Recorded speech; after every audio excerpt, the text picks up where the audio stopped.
ঠিক আছে, তাহলে আমরা যেটা চাই প্রস্তাব সমূহ অনুমোদনের সাথে আমরা ইতিপূর্বে যে সব লিখিত আকারে আমাদের নিকট পাঠিয়েছেন এবং আজকে অধিবেশন চলাকালীন গুরুত্বপূর্ণ যে প্রস্তাবগুলি আপনারা উত্থাপন করেছেন তা আমরা গ্রহণ করলাম। প্রস্তাবগুলি বিষয়ে যথাযথ ব্যবস্থা নেওয়ার জন্য আমরা সংশ্লিষ্ট দপ্তরে বা ফোরামে পাঠিয়ে দেবো ইনশাআল্লাহ। সো এছাড়া আপনারা লিখিত আকারে যে সমস্ত প্রশ্ন করেছেন সেগুলোর উত্তর দেওয়া হয়েছে।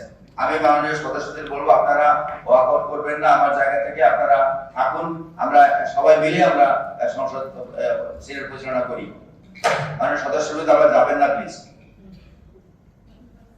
বিভিন্ন জায়গায় যাচ্ছে, তাদেরকে বিভিন্নভাবে ট্যাগিং করা হচ্ছে, তাদেরকে ভিক্টিমাইজ করা হচ্ছে এবং এই শিক্ষার্থীরা বিজয়ের ফুল দেওয়ার জন্য সিলেকশন হয়ে গেল এবং শেখ মুজিবের ব্যানার নিয়ে যখন গেল তাদের ব্যানার যখন নিয়ে বলেছেন আমরা তো নিয়ে যাব বিশ্ববিদ্যালয় অফিসে তার এটা আপনি এই শিক্ষার্থী পরিচয় কি বলছেন এটা কি জবাব দেব আমরা আশেপাশের শিক্ষার্থীরা স্যার এখানে যারা মতামত দিয়েছে সেই মতামত নিয়ে যখন আমরা বিশ্ববিদ্যালয় প্রশাসনের কাছে গিয়েছিলাম পরবর্তীতে তারা তখন মিটিং করলো, অ্যাসেম্বলি মিটিং, পরবর্তীতে ওখানে একমত হলো, একমত আমরা সিন্ডিকেট করব, সিন্ডিকেট হওয়ার পরে পরবর্তীতে এটা সিনেটে আমরা জিজ্ঞেস করেছেন বলছে সিনেট মিটিং হলে এটা একমত হবে।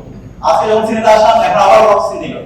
তো এইভাবে শিক্ষার্থীদেরকে যদি স্যার এই তাদেরকে এই পরিচয় কাজ তাদেরকে আমি আপনার সদস্য আমি কোথায় নীতি বাড়িতে প্রসিডিউরে বাইরে যেতে পারছি না, তো আমরা তাই বলি সারা বাংলাদেশে আমরা এটা দেখতে পেয়েছি স্যার, সারা বাংলাদেশে এবং বর্তমান সরকার আসার পর সংসদে বিল হয়েছে প্রায় 880টি অবকাঠামো নাম পরিবর্তন হয়েছে। ফেসিবাদের আইকন নামে যে নামগুলো ছিল এবং বিভিন্ন বিশ্ববিদ্যালয় আপনাদের সিদ্ধান্তে আপনার মতের বিরুদ্ধে আমি কথা বলছি না, আমাদের আমাদের বড় করার জন্য বলছি।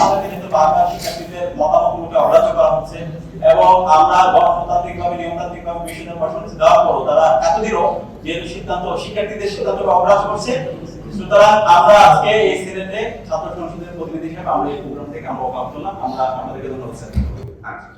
ঠিক আছে, তাহলে আমরা যেটা চাই প্রস্তাব সমূহ অনুমোদনের সাথে আমরা ইতিপূর্বে যে সব লিখিত আকারে আমাদের নিকট পাঠিয়েছেন এবং আজকে অধিবেশন চলাকালীন গুরুত্বপূর্ণ যে প্রস্তাবগুলি আপনারা উত্থাপন করেছেন তা আমরা গ্রহণ করলাম। প্রস্তাবগুলি বিষয়ে যথাযথ ব্যবস্থা নেওয়ার জন্য আমরা সংশ্লিষ্ট দপ্তরে বা ফোরামে পাঠিয়ে দেবো ইনশাআল্লাহ। সো এছাড়া আপনারা লিখিত আকারে যে সমস্ত প্রশ্ন করেছেন সেগুলোর উত্তর দেওয়া হয়েছে। আমি মাননীয় সদস্যদের বলবো আপনারা ওয়াকআউট করবেন না, আমার জায়গা থেকে আপনারা থাকুন, আমরা সবাই মিলে আমরা সংসদ সিনেট পরিচালনা করি। মাননীয় সদস্যদের আমরা যাবেন না প্লিজ।